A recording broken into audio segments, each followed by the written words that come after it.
ओम गम गणपतये नमः। ओम श्री सरस्वत्यै नमः। ओम श्री सद्गुरु परमात्मने नमः। श्री योग वासिष्ठ महारामायण 46वां सर्ग चल रहा है। 19वां श्लोक पढ़ते हैं। यदि पुरुष में भोगों के प्रति विराग विद्यमान है तो ध्यान आदि दुख साध्य बुद्धि से कौन सा प्रयोजन सिद्ध होगा, और यदि विराग नहीं है तो ध्यानात्मक दुख साध्य बुद्धि से कौन सा प्रयोजन सिद्ध होगा। यानी यदि आप में भोगों के प्रति वैराग्य है तो ध्यान जो हम कठिनाई पूर्वक साधते हैं उसको साधने में कठिनाई नहीं है, वो अपने आप ही सहजता से लगने लगता है, क्योंकि विक्षेप का कारण वासनाएं हैं, इच्छाएं हैं। इसलिए बोलते हैं यदि भोगों से विराग है, उनमें राग नहीं है, हमारी इंद्रियां, हमारा मन उनकी ओर उन्मुख नहीं हो रहा है, चाहे सामने उपस्थित हो चाहे सामने उपस्थित ना हो, तो ध्यान के लिए किसी कठिन प्रयत्न की आवश्यकता नहीं पड़ती है। जैसे किसी वस्तु को अगर सामने कोई वस्तु खींच ना रही हो तो उसको स्थिर करना आसान है। अगर कोई वस्तु सामने खींच रही है तो सामने वालों को स्थिर करने के लिए बल की आवश्यकता पड़ती है।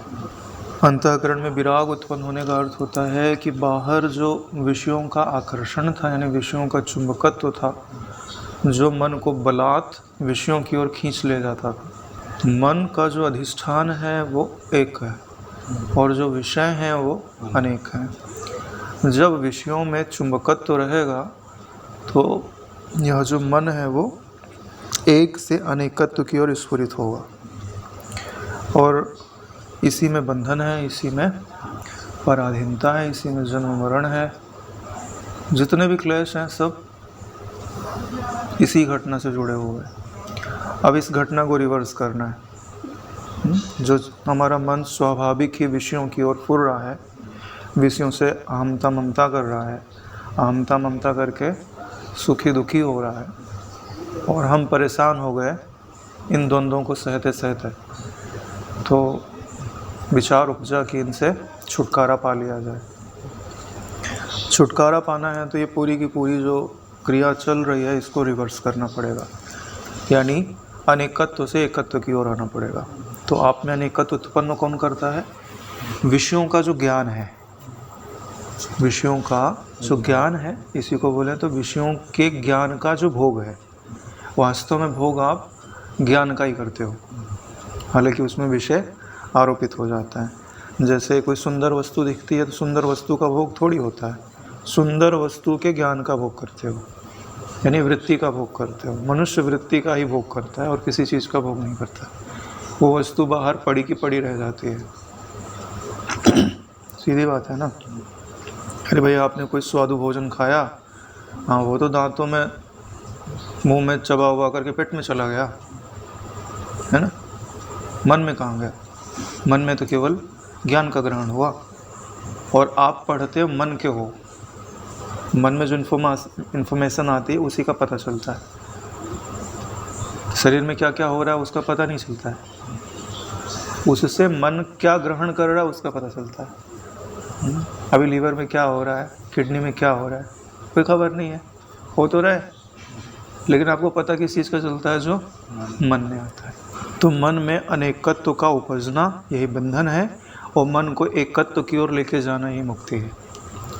और जो एकत्व होगा वो सदैव अधिष्ठान में होगा, देखने वाले में होगा, और जो अनेकत्व होगा वो सदैव विषयों में होगा।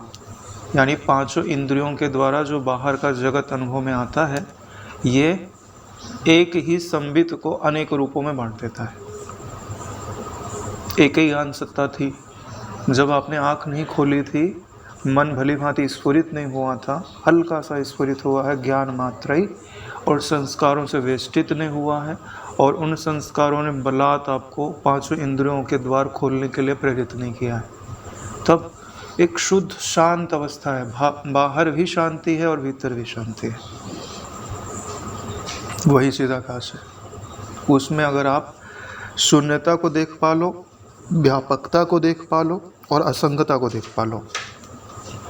व्यापकता, असंगता, शून्यता यानी शुद्धता, यानी उसके सिवा कुछ न रहे, और उसमें अपना होना पना। अपना होना पना यानी ज्ञान, आप ज्ञान ही हो। अगर ये चार चीज़ें मिल गई ना तो उसी को चिदाकाश बोल देता है। अगर इसी चिदाकाश को पहचान लो और पहचानने के बाद उससे प्रेम हो जाए। प्रेम का अर्थ होता है कि जब भी खाली समय मिले आप उसके साथ समय गुजारना चाहें। प्रेम का मतलब यही होता है कि आप जिसको प्रेम करते हैं ना तो उसके साथ आपको समय गुजारना अच्छा लगता है, उसके बगैर आपको अच्छा नहीं लगता है। एक पल के लिए भी उसका विस्मरण हो जाए तो व्याकुलता होने लगती है। यही तो भक्ति की पहचान है। तत् विस्मरणात् व्याकुलतेति, जैसे ही भूले वैसे ही व्याकुलता आने लगती है। जैसे छोटा सा बच्चा होता है अपने माँ को प्रेम करता है, माँ उसकी नज़रों के आमने सामने ही रहनी चाहिए। हाँ, तब तक खेलते रहेगा, इधर उधर अगर दिखाई नहीं देने लग गई तो रोने लगेगा, और ज़्यादा हो तो गोद में ही बैठा रहेगा, गोद से नीचे उतार दो तो रोने लगेगा। इसी को प्रेम बोलते हैं, इसी को बॉन्डिंग बोलता है।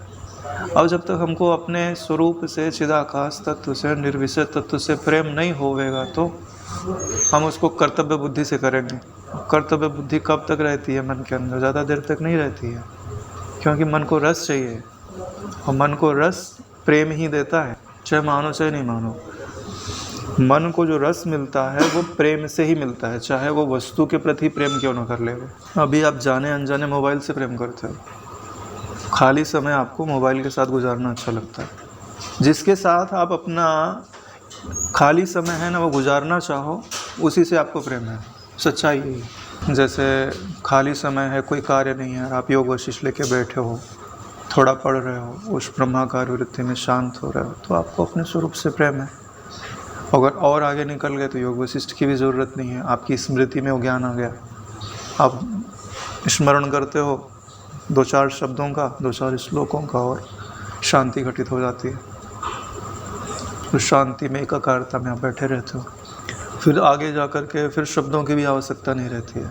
जब शब्दों की आवश्यकता न रह जाए तो उसको बोलते हैं अनावलंबन समाधि। जब शब्दों की ज़रूरत होती है तो उसको बोलते हैं शब्दानुलंबन समाधि। और जब शास्त्र आदि इन सब चीज़ों की ज़रूरत होती है उसको बोलते हैं वितर्कालंबन समाधि। यहाँ पे ज़्यादा ध्यान के लिए शब्द प्रयोग में नहीं लाए जाते हैं, ज़्यादा समाधि के लिए शब्द प्रयोग में लाए जाते हैं जब तत्व ज्ञान में जाते हैं तो।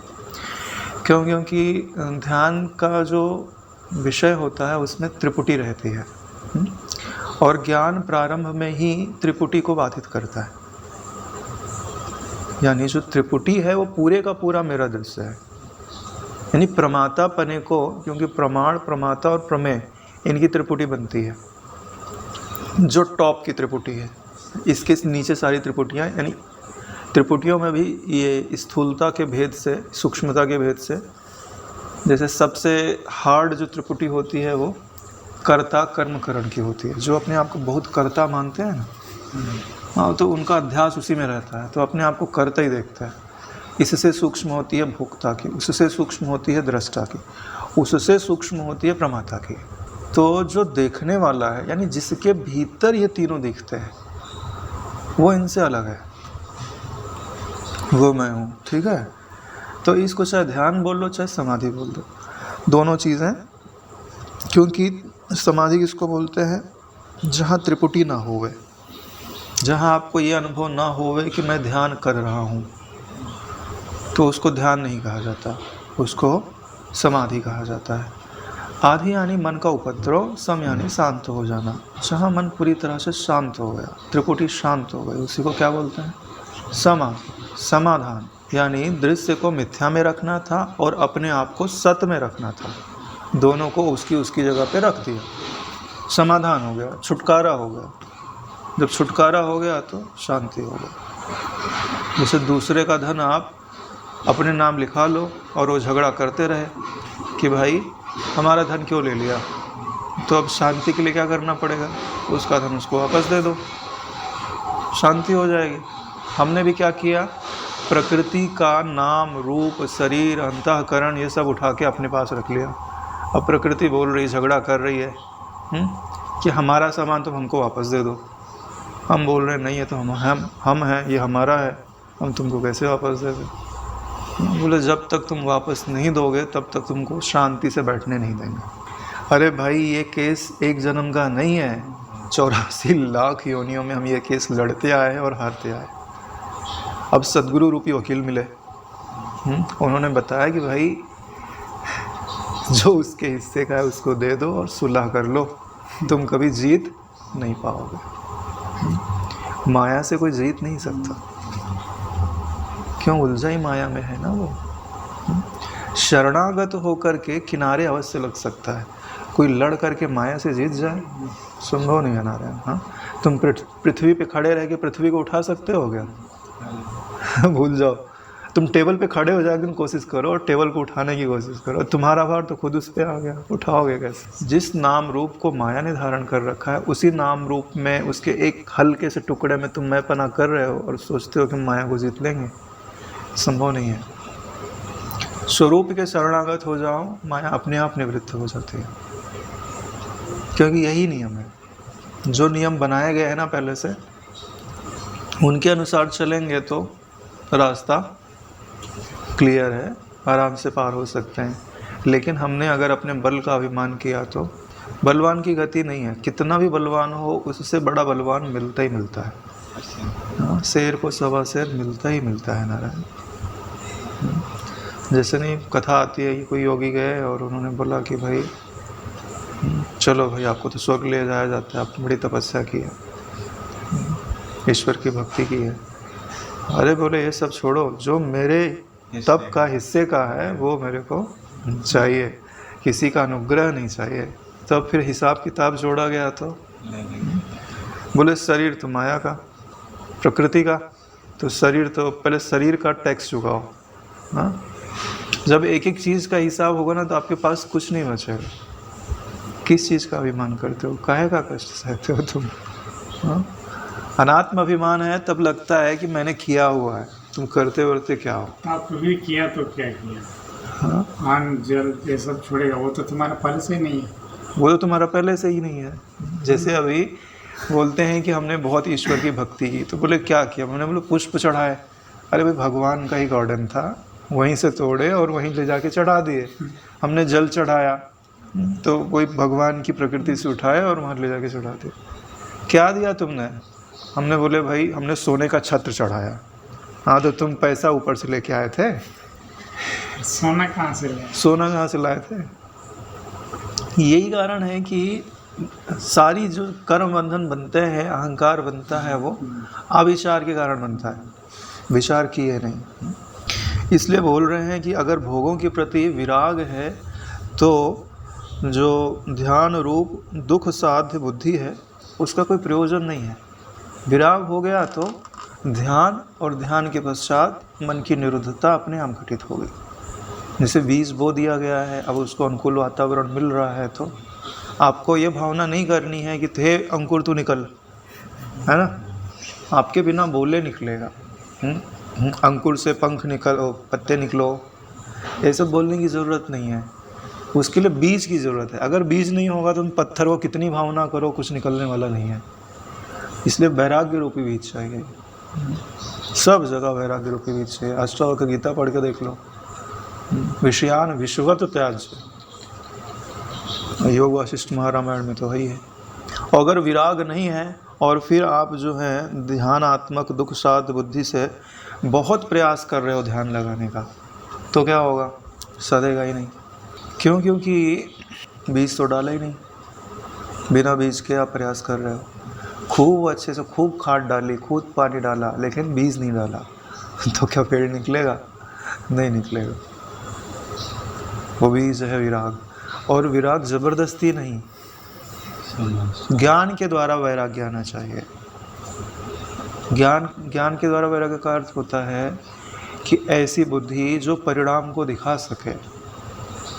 जैसे कई बार हमको हमारे चित्त में वैराग्य शब्द आते ही ऐसा लगता है कि ऐसा कोई व्यक्ति है जिसको संसार छुड़ा दिया गया है, बेचारा बहुत दुख भोग रहा है।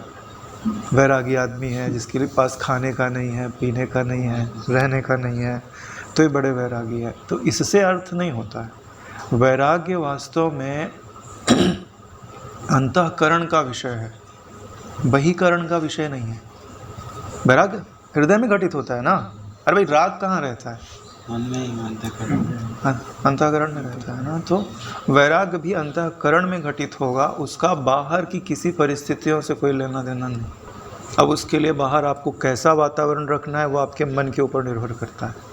यदि वैराग्य सुदृढ़ है तो बाहर की परिस्थितियां मायने नहीं रखती हैं। अगर वैराग्य आपका जिस परिस्थिति में रह रहे हो आपको कमज़ोर लग रहा है तो थोड़ी परिस्थितियां बदल लीजिए, चाहे थोड़े काल के लिए ही बदल लीजिए, क्योंकि परिस्थितियों का प्रभाव पड़ता है। इसीलिए तो आश्रम बनाए जाते हैं कि वहाँ जाके आदमी साधन भजन कर सके, क्योंकि यहाँ वैराग्य स्वाभाविक होता है। क्योंकि यहाँ जो लोग रहते हैं उनका जीवन वैराग्य प्रधान है, तो इनके वाइब्रेशन में आने पर वो वैराग्य प्रस्फुटित होता है। तो दोनों चीज़ों में ये जो ध्यान है दुख साध्य ध्यान है। दुख साध्य कब होता है? जब बिना विचारे करते हैं। विचार करके करते हैं तो दुख नहीं है। क्यों? क्योंकि जो दुखदायक था हम उसी को तो छोड़ रहे हैं। देखो दुख कब लगता है? क्या कोई चीज़ सुखद हो और उसको छोड़ना पड़े तो दुख लगता है, इसी को तो दुख बोलते हैं। और क्या? और जब विषय या संसार और संसाराकार वृत्तियाँ द्वंद्व जब ये दुख रूप लगने लगेंगे तो इनको छोड़ना दुखात्मक नहीं लगेगा, सुखात्मक लगेगा।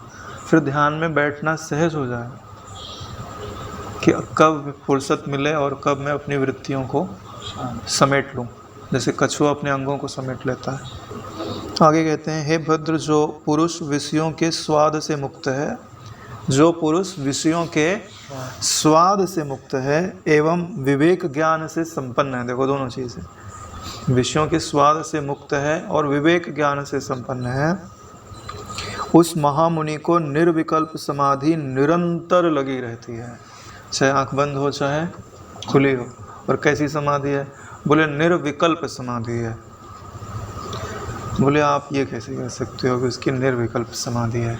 क्यों? क्योंकि आंख अगर खुली रहेगी वो बातचीत करेगा, लेगा देगा, तो मन तो कुछ ना कुछ संकल्प विकल्प करेगा ही करेगा, तो उसकी निर्विकल्प समाधि कैसे? प्रश्न पूछता है ना। तो क्या उत्तर हो सकता है इसका? हे नारायण, जो विकल्प का प्रकाशक है वह निर्विकल्प है, जो संकल्प का प्रकाशक है वो निसंकल्प है। यही नियम है कि जिस वस्तु को आप देखते हो वो वस्तु आप में नहीं होती है तभी दिखती है। सिद्धांत है। जैसे आँख की पुतली को नहीं देख सकती, उससे जो अलग होगा वही दिखता है। ऐसे ही अगर आपको विकल्प दिखाई देता है तो इसका मतलब है कि जो विकल्प को देख रहा है वो निर्विकल्प है। अब यहाँ निर्विकल्प के साथ समाधि शब्द का जोड़ने का अर्थ होता है कि वह उस तत्व में भली भांति स्थित है। समाधि का मतलब समाधान, भली भांति वहाँ रख देना। यही कारण है कि वहाँ भली भांति रख देने पर अब चित्त चाहे अल्पकाल के लिए फुरफुराए चाहे ना फुरफुराए, उसकी उस अद्वैतता में, उसकी उस समाधान में कुछ विक्षेप नहीं आ रहा। जैसे कोई व्यक्ति अपनी टीवी को चालू करे चाहे बंद करे, उस पर कोई प्रभाव नहीं पड़ता, क्योंकि उसे पता है कि ये जो दृश्य दिखाई दे रहे हैं प्रकाश मात्र ही है। इनसे मेरी जो यहाँ की परिस्थितियाँ हैं, जैसे यहाँ का ठंडा वातावरण है और टीवी में आग जल रही है, तो यहाँ कोई गर्मी होने वाली नहीं है। बारिश हो रही टीवी के अंदर, तो मेरे घर में पानी होने वाला नहीं है। परमाणु बम फूट रहा है तो हम लोग मरने वाले नहीं हैं। ऐसा यार यथार्थ में बोध होता है तब सोचो। अभी सिर्फ उसकी अगर चित्तवृत्ति में एक संविता ही उठ जाए तो आदमी को निर्भय बना देती है। जब उसका हस्तमलकवत बोध हो जावे, साक्षात्कार हो जावे, तो कितना आनंद, कितनी निर्भयता। और इम्पॉसिबल तो नहीं है भाई। भले उस तत्व का बोध है कि नहीं है वो बात की बात है। कई लोग मेरे को पूछते हैं, हाँ, बोले इतना सारा आप तत्व ज्ञान बोलते हो, क्या आप ज्ञानी हो? हाँ, तो मैंने बोला भाई ये तो पता नहीं कि मैं ज्ञानी हूँ कि नहीं हूँ, लेकिन इतना ज़रूर पता है कि मैं ज्ञान मात्र हूँ। और जो स्पष्ट रूप से विचार करेगा वह इस निश्चय तक तो पहुंच ही जाएगा कि वह ज्ञान मात्र है, ज्ञान मात्र के सिवा और किसी शब्द को स्वीकार नहीं कर सकता। अच्छा है ही, ज्ञान के सिवा और किसी की सत्ता दिखा दो। अब तुम्हारी दृष्टि में आपको जो रखना है शब्द आप रख सकते हैं। ज्ञानी रखना है ज्ञानी रख दो, अज्ञानी रखना है ज्ञानी रख दो, क्रोधी रखना है क्रोधी रख दो, देहाभिमानी रखना है देहाभिमानी रख दो, लेकिन वो आपकी सम्मित है, मेरी सम्मित नहीं है। मेरी दृष्टि में एक ज्ञान के सिवाय कोई दूसरी सत्ता नहीं है, और वही ज्ञान मैं हूँ, इसमें मुझे कोई संशय नहीं है। और जो स्पष्ट विचार करेगा उसके हृदय में भी संशय नहीं रह सकता है। विक्षेप रह सकता है लेकिन संशय नहीं रह सकता। जो स्वाद से मुक्त है, विषयों के स्वाद से मुक्त है, विवेक ज्ञान से संपन्न है, उस महामुनि की निर्विकल्प समाधि लगी रहती है। तो हमने समझ लिया, आंख बंद है तो कोई प्रश्न ही नहीं है, आंख खुली है तो भी उसकी निर्विकल्प तत्व में भली भांति स्थिति है। और इसके लिए दो चीज़ों की ज़रूरत है कि विषय आपको आकर्षित ना कर रहे हों। आकर्षित करेंगे तो आप अपनी कुर्सी पे बैठे नहीं रह पाओगे, उसको पाने के लिए जाओगे। आकर्षित नहीं कर रहे हो, और आकर्षित क्यों नहीं करते हैं? विवेक ज्ञान होने के कारण। जिसको विषय नहीं रुचता उसी को तत्वज्ञ लोग ज्ञानी कहते हैं। जिसको विषय नहीं रुचता है उसी को तत्वज्ञ लोग ज्ञानी कहते हैं। तब जब पुरुष को भोग नहीं रुचते तभी उसे सम्यक ज्ञान उदित होता है। ये अपने अंतःकरण में पहचान कर लेनी चाहिए। अगर आपको ज्ञानी कहलवाना है तो ये ज्ञानी के लक्षण है, ज्ञान के लक्षण नहीं है। क्योंकि ज्ञानी अंतःकरण को कहा जाता है और ज्ञान स्वरूप को कहा जाता है। ज्ञानी जो है वो अंतःकरण की उपाधि है, नारायण। और ज्ञान किसी की उपाधि नहीं है, नारायण। ज्ञान निरुपाधि होता है। जिस महामुनि की अपने आत्म स्वभाव से स्थिति हो चुकी है उसे भोग कैसे? क्योंकि आत्म विरुद्ध स्वभाव ही भोग है। आत्म विरुद्ध स्वभाव ही भोग है। वह विरुद्ध स्वभाव के क्षीण हो जाने पर कैसे रह सकता है? अब ये बोलो, आत्म विरुद्ध स्वभाव ही भोग है, इसका क्या अर्थ होता है? समझने की बात है। जो आत्म तत्व है वो एक है, ठीक है। जब वो एक है तो वो किसका और कैसे भोग करेगा? भोग के लिए द्वैत होना जरूरी है। जैसे कोई दृश्य होगा तब तो उसको दृष्टा देखेगा, और जब देखेगा तो अगर अच्छा दिखा तो बोलेगा कि भाई अच्छा दिखा, मुझे सुख हुआ, और ख़राब दिखा तो बोलेगा कि दुख हुआ। इसके लिए द्वैत होना चाहिए। तो ये दोनों विरुद्ध स्वभाव है। भोग द्वैत को पालता है और उसी के सहारे जीवित रहता है।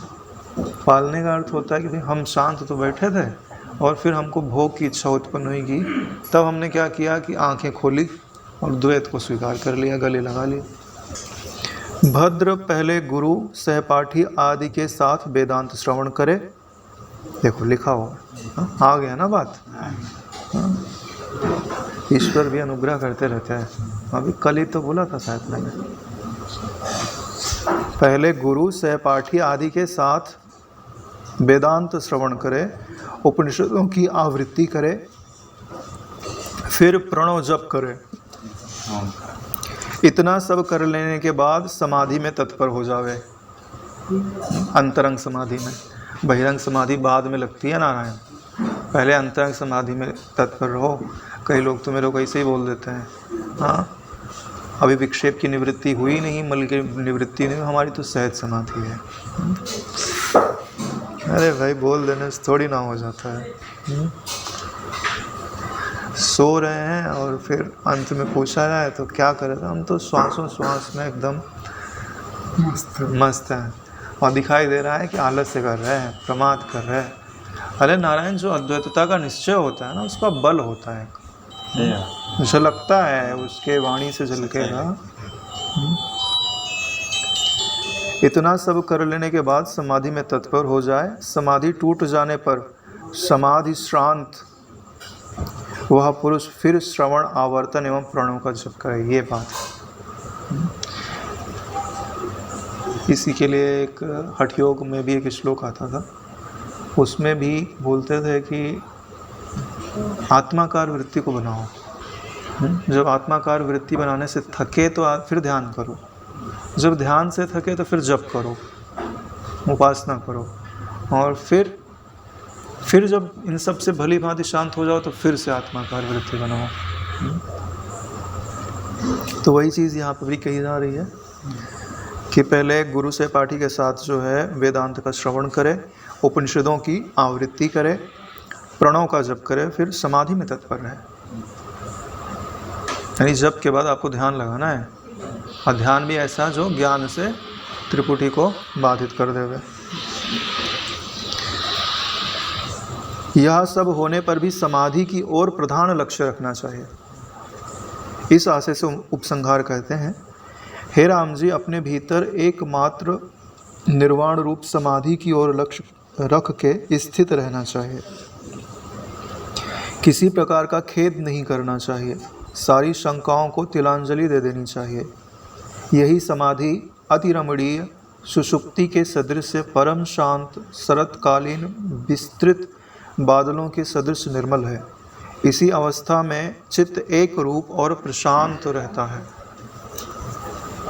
समाधि की अवस्था में ही चित्त एक रूप और प्रशांत रहता है। और यह जो निर्वाण रूप समाधि है, आपका लक्ष्य यही होना चाहिए कि मुझे समाधि प्राप्त करनी है। संजुहोमि स्वाहा, ओम अभिनिवेशं जुहोमि स्वाहा। ओम सहनाववतु सहनो भुनक्तु सह वीर्यं करवावहै तेजस्विनावधीतमस्तु मा विद्विषावहै। ओम शांति शांति शांति। श्री सद्गुरुदेव भगवान की जय।